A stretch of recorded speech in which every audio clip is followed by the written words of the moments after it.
आज आहे माझ्या भावाचं लग्न येरमाळ्यामध्ये, जे श्री येडेश्वरी माता मंदिरचं प्रसिद्ध ठिकाण आहे.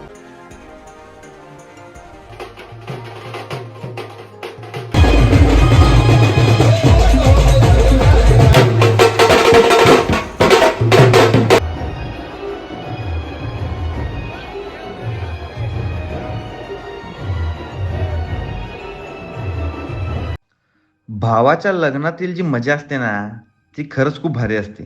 ज्याच्यासोबत आपण लहानपणापासून वाढलो, खेळलो, भांडलो आणि आयुष्यातले कितीतरी क्षण जगलो, त्या भावाचं लग्न होताना पाहणं हा एक वेगळाच आनंद असतो. तर मित्रांनो, आज आपण आलो आहोत माझ्या भावाच्या लग्नाला. गुड मॉर्निंग मित्रांनो. आज आहे माझ्या भावाचं लग्न, म्हणजे आकाशचं लग्न आहे. मागच्या ब्लॉगमध्ये आपण बघितलं होतं हळदीची तयारी, हळद कशी झाली, आणि आता आम्ही चाललोय लग्नाला. मी आहे, आमचे मित्र आहेत बॉडी बिल्डर अजय साहेब, अजय आहे, इकडे शैलेश आहे. तर आता मी लग्नाची तयारी केलोय आणि आम्ही आता थांबलोय येरमाळ्यामध्ये, जे श्री येडेश्वरी माता मंदिरचं प्रसिद्ध ठिकाण आहे. आणि तिथून आम्ही जाणार आहे तेरखेडाला, धाराशिव जिल्ह्यामध्ये. तर तिथं लग्नाचा हॉल आहे, तर तिथून आपण पूर्ण आजचं कव्हर करणार आहे. तर चला भेटूया.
यामधली सर्वात खास गोष्ट म्हणजे धाराशिवच्या काही पारंपरिक रीतिरिवाजांची ओळख. प्रत्येक भागामध्ये इथल्याही लग्नाच्या परंपरा थोड्याशा वेगळ्या आणि वैशिष्ट्यपूर्ण आहेत. आता आपण पाहत आहोत तो विधी, म्हणजे आमच्या वहिनींच्या माहेरची परंपरा. पिढ्यानपिढ्या चालत असलेल्या या रीतिरिवाजांमधून त्यांच्या संस्कृतीची आणि कुटुंबाच्या जिव्हाळ्याची झळक पाहायला मिळते.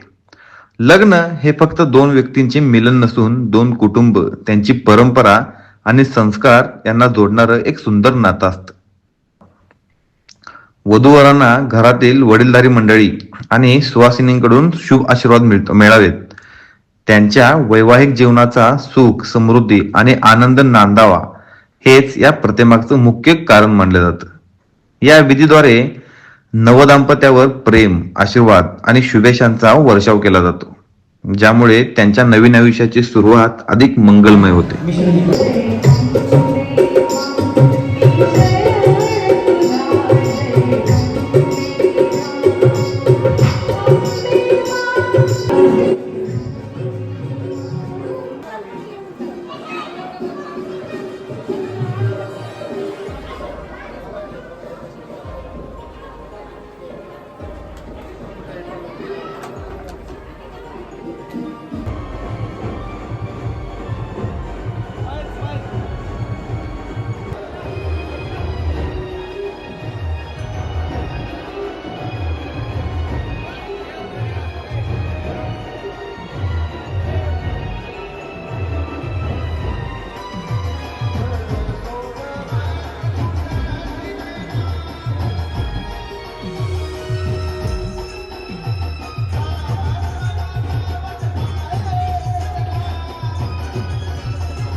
मारुती मंदिर मध्ये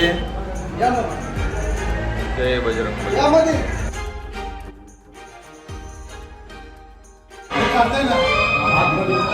हा